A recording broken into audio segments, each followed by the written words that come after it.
Hello, Slicey Dicers. This is Brian with another knife video for you. Today, this one's going to be a bit rambly, just kind of a discussion sort of thing. I know I've been doing a lot of those lately, but it's easier to focus on than some other stuff that than a full-on review. So I got a lot going on. That's what I've been doing. And what I've been doing the last week or two is, kind of rearranging knives when I have a minute, trying to get stuff put away in cases. I had way too many laying out. I couldn't figure out what's got to be reviewed, what doesn't. I had to rearrange everything. Just trying to lay out what limited time I have to get stuff done. And as I was putting stuff away, I realized, wow, I have a lot of very, as we like to call it, tactical knives. I did not realize that, whether it's just in the look or in their intended purpose. I got a lot of them, and I don't know how they happened. About 6 months ago, in retrospect, my wife did comment, wow, you're getting a lot of mean-looking knives in. And I was like, no, not really. It's just a few here and there. She was right. As usual, my wife noticed something before I did. So, yeah, it's happened. And I don't know how. When I started this channel 3 years ago, almost 3 years ago, I was not into tactical stuff whatsoever. I would completely reject the knife if it just had a black blade on it.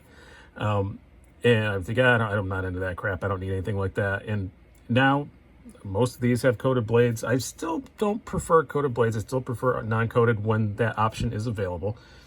But it won't stop me from buying a knife anymore. And now I'm kind of liking knives with some sort of tactical sort of features to them. I find they're also pretty good EDCs. We'll get into that as we go on. We're going to talk. I tried to break this down in a few topics. I made a few little notes so it's not too rambly. This is not going to be a top 10 video. I'm not going to give a whole lot of stats or anything. Only prices when I can remember.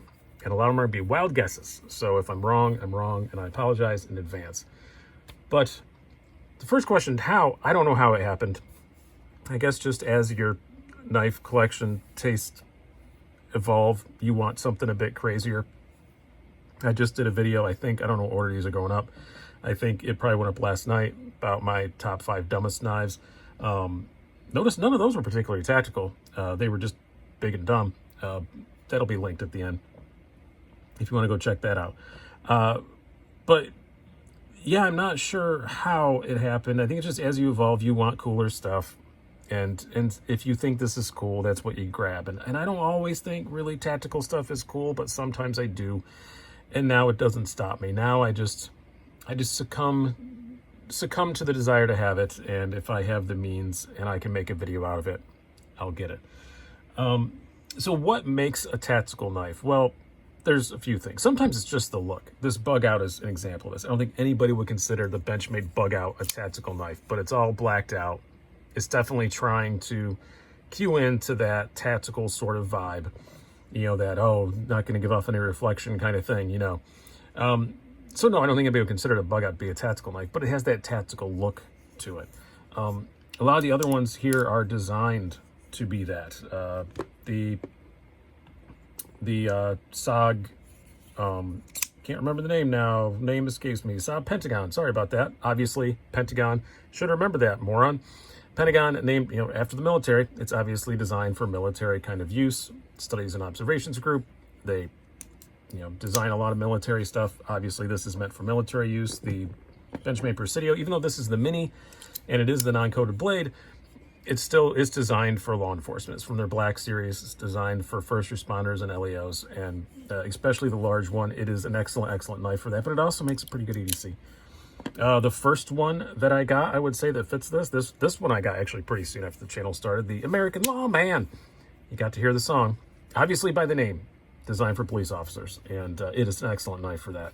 The Recon 1, I don't know if it's exactly designed for military, but I do know a whole lot of military people that like them. And this is the big old Tanto. This is about as tactical as you can get. Now I don't think they make the XL anymore. So yeah, with the nice Tanto blade, black coated S35. I think this one's around a hundo, maybe a bit more. Oh yeah, and by the way, this Presidio too, I think it's one of the best bargains in the Benchmade lineup. They're like 130, 140, S30V, all the other Benchmade stuff that you want, that great warranty and everything.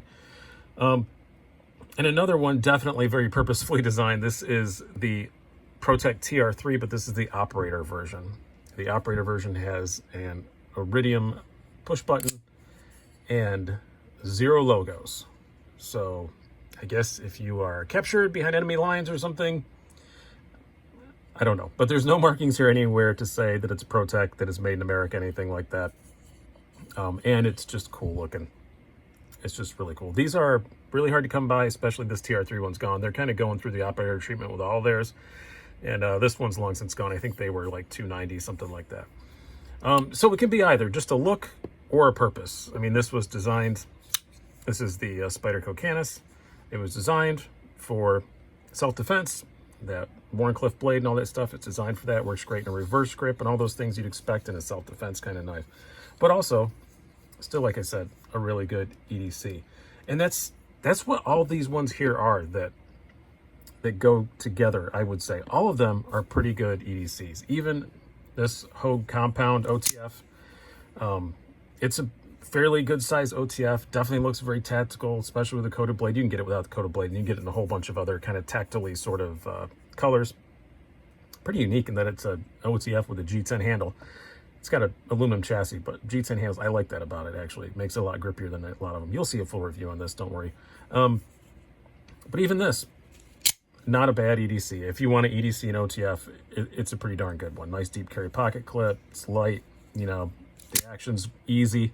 It doesn't break your thumb trying to fire the button, you know, no blade play. It's a little bit of blade play, the usual amount of blade play in an OTF, but still a knife that's very easy to use.